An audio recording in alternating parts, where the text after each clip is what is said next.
ভাবিছিলোঁ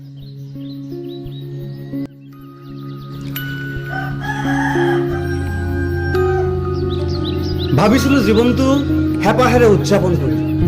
পিতাৰ গাঁঠি ধনেৰে গঢ়া বেতামী ঘৰটো নতুনকৈ সজাই তুলিম। এখনি আটক ধুনীয়া ঘৰ নিৰ্মাণ কৰিম। কিন্তু ইণ্টাৰভিউ মাৰোঁতে জীৱনৰ আধা অংশ গুচি গ'ল। আজি ঘৰৰ ভিতৰৰ পৰা আকাশৰ তৰা দেখি পায়। ভাবিলে দুখ লাগে। জীৱনক লৈ ভাবিছিলোঁ কি আৰু হৈছেগৈ কি। এটা সময় আছিল যি সময়ত জীৱনক লৈ অনেক সপোন দেখিছিলোঁ। এটি সৌন্দৰ্যৰে ভৰপূৰ জীৱন অতিবাহিত কৰিম বুলি বহু বস্তু ত্যাগ কৰিছিলোঁ।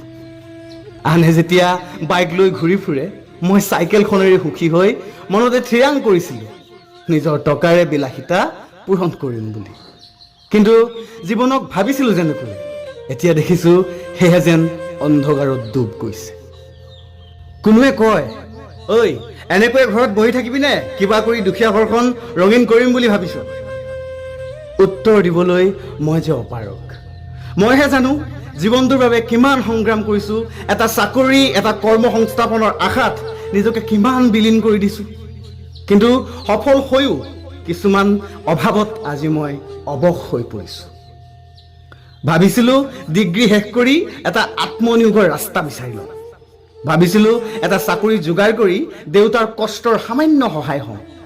কিন্তু ক'বলৈ লাজ লাগে, সেই টেবুলৰ তলেৰে হেণ্ডশ্বেক দিয়া খেলখনত যোগদান কৰিবলৈ যে সামৰ্থ্য মোৰ নাই।